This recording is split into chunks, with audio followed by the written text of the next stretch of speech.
Καλώς ήρθατε στο Μπάρι, την πρωτεύουσα της Απουλίας, εκεί όπου η ιστορία συναντά τη θάλασσα της Αδριατικής.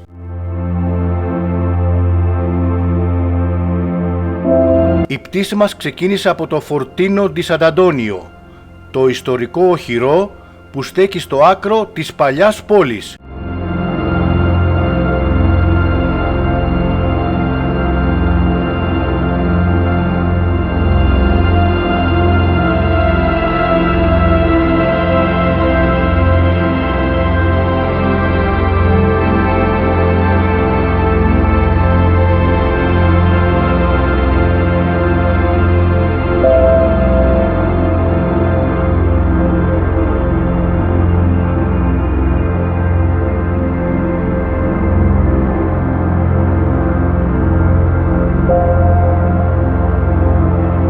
Από ψηλά αποκαλύπτεται το Μπάρι Βέκια, ο λαβύρινθος από στενά πέτρινα σοκάκια, αυλές και ιστορικά κτίρια που διατηρούν ζωντανή τη μεσαιωνική ταυτότητα της πόλης.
Ξεχωρίζει η επιβλητική Μπασίλικα ντι Σαν Νικόλα, σημαντικός τόπος προσκυνήματος για καθολικούς και ορθόδοξους.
Καθώς κινούμαστε προς το λιμάνι, ξεδιπλώνεται ένα από τα σημαντικότερα ναυτικά κέντρα της Νότιας Ιταλίας.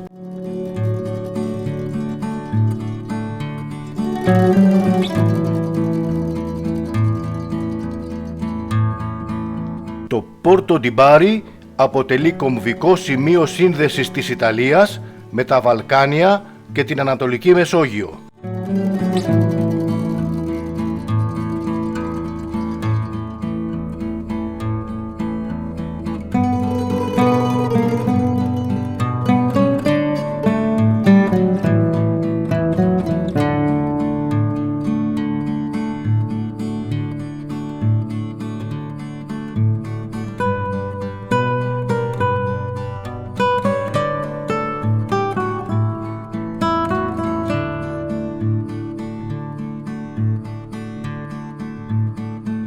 Εκείνη τη μέρα είδαμε και το εντυπωσιακό κουραζιερόπλοιο MSC Sinfonia αγκυροβολημένο στο λιμάνι.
Από το ιστορικό οχυρό του Σαν Αντώνιο έως τις σύγχρονες προβλήτες, το Μπάρι αποκαλύπτεται από ψηλά ως μια πόλη ζωντανή, θαλασσινή και διαχρονική.